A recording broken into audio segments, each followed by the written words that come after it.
Dash Attack says dismissing Gina and trying to memory hold Kara didn't just show political bias. It showed that all the Star Wars projects do not care about setup and lore. Why invest if the people aren't making it aren't? Well, here's the thing. Some people are, but they're fighting a battle inside that, you know, they're never going to win unless Chapek steps in and does anything about it. And I don't think he's going to necessarily, at least not for a while. Because this is not something that's on his priority list right now. But I'm curious to hear what Andre and the rest of the crew have to say about this. But yeah, they did her dirty, and there's not much we can do about it, really. They didn't just do her dirty, they did Favreau dirty, because they ruined everything that he had planned. Which, of course, was the intention of those behind it, because there are two competing Star Wars. It's the Favreau Star Wars, which is a continuation of the original Star Wars, and it's the Kathleen Kennedy Star Wars, which is the complete reimagining, the commie Star Wars, the Marxist Star Wars. That's kind you're of missing like a what third that in is. there. You're missing Yeah. Filoni's Star Wars, because we're getting a whole season that's of this very stuff that Filoni created, the Bo-Katan, the lore of the Mandalorians, all that stuff is Filoni. Yeah. He wants that as well. Yeah. He's also got the most shows coming out of his characters. He's got the Ahsoka show. What I tell y'all. And Filoni's not your friend, as much as there's a lot of people that like him. I've heard that.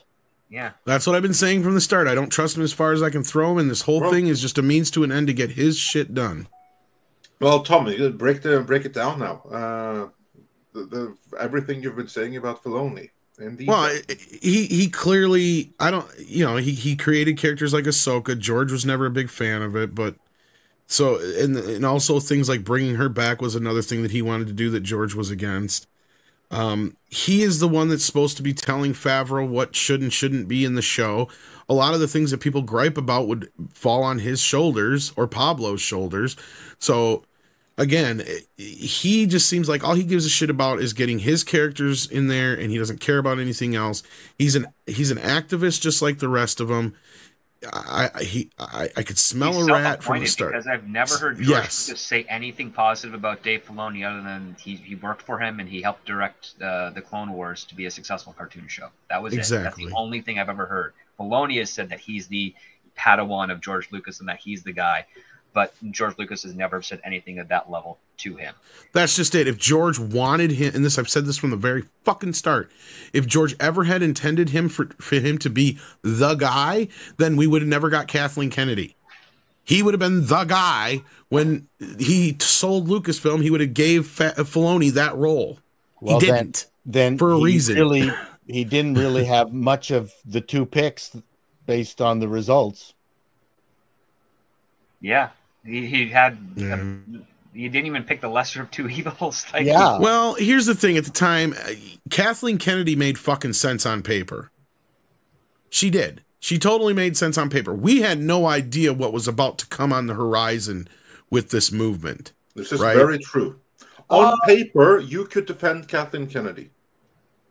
I had read many years ago rumors that when she would make suggestions at Spielberg Corp and Lucas Corp on their stuff, they kind of just laughed and didn't do anything. This is true, we did Paul. not know this at the time. Yeah.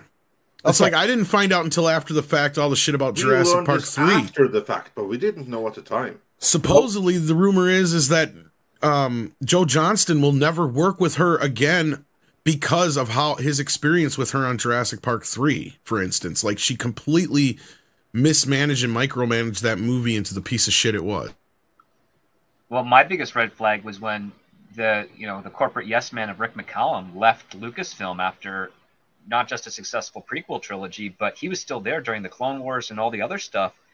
And it wasn't until the following October after he left that Kathleen Kennedy was appointed. And to me, it felt like, okay, yeah, kind of good on paper, but she's from the Amblin side of things. Like, that's historically where she's from. And it's like, I think it's just a desperate filling of a position that Lucas probably had no idea that Rick was going to leave. And I think Rick was going to leave when there was rumors that he was going to sell Lucasfilm. Well, yeah, and he was getting old anyway. I think the rumor was going to go around that he was going to try and retire anyhow. And maybe there was he's still producing stuff in Europe, right? Is he really? Oh, yeah. Well, maybe he just doesn't meant want the from Hollywood studio Lucasfilm. system Yeah. anymore. He loved Yeah. the Lucas independent side of things, but when he quit abruptly to a shock of a lot of people, he just, I think he flew over to Germany or Austria and just started making movies over there. Weird. I didn't hear that part about it. But okay, so like, yeah, I mean, that's the thing. And here, you know, at that point, I wonder if maybe bringing Kathleen Kennedy had more to do with hopes that George has always wanted Spielberg to direct a Star Wars movie. Yeah. But he won't because of the whole Directors Guild thing. And which is not an issue these days now. So. No, it isn't. And I wonder if that was maybe part of the motivation for bringing Kathy into this, is he was hoping that Steven would shepherd the next 3 films, or at least the first of the 3. And that's when Steven said, get JJ to do it. Because we know that part of the story's true. Yep. And I wonder if that was the whole motivation, because he's wanted Steven Spielberg to direct a Star Wars movie since Return of the Jedi. Yeah. He actually he asked Spielberg and Ron Howard to do episode 1. And Ron Howard said, no, thank you. Ron Howard says, I'm not good enough to do a Star Wars film. That's what his words were. Well, and I think that responsibility. Yeah, there was that, and I think if you watch The Making of Willow, that whole movie is George dictating through Ron. Ron doesn't get to direct that movie. That's George Lucas directing that movie through Ron Howard. He was on the set almost every single fucking day. And that's the same thing we heard about Return of the Jedi, is that basically Marquand was just puppeting whatever George said to the crew. Yeah, so basically the director was in reality the first assistant director. Basically, yeah. And that's why I'm sure Ron's like, fuck that, I'm not working with I love George as a person probably, but I'm not going to work with him again. And that's why he probably said yes to Solo. And I heard there was other motivations behind that too. But regardless, like, he did not want to do, because he could have done the prequels. Yeah, you're right. He offered Steven and Ron all 3 of them. Yep. Irvin Kershner turned down Jedi as well because he didn't want to have to go through all that hassle. He was the only one who had the balls to say, no, George. Well, he was George Lucas's teacher in university, so. Well, and he also told George, if I do this, you got to let me do it my way too, in a way. It's got to be not a Star Wars movie. It's got to be my movie. That was one of the words he used. But it's still a Star Wars film, which, I mean, the fact that he's able to reconcile that, so it still feels like Star Wars he knew gets that. its own thing. Well done. Like, Kershner hasn't made many movies that achieved that level of success and depth. Unfortunately, I think it has to do with the fact that he probably had less control in some projects than he did compared to Empire. I think, well, not only that, I mean, how do you live up to Empire? Right? I mean, he tried with RoboCop 2 and failed miserably in the eyes of just about everybody, even though I love RoboCop 2. I'll be the first to admit it's not nearly on the same level as the first one, and not nearly the way you can, compare Empire to Star Wars, for instance, right? He tried to do RoboCop the way he did Empire, and it just didn't work.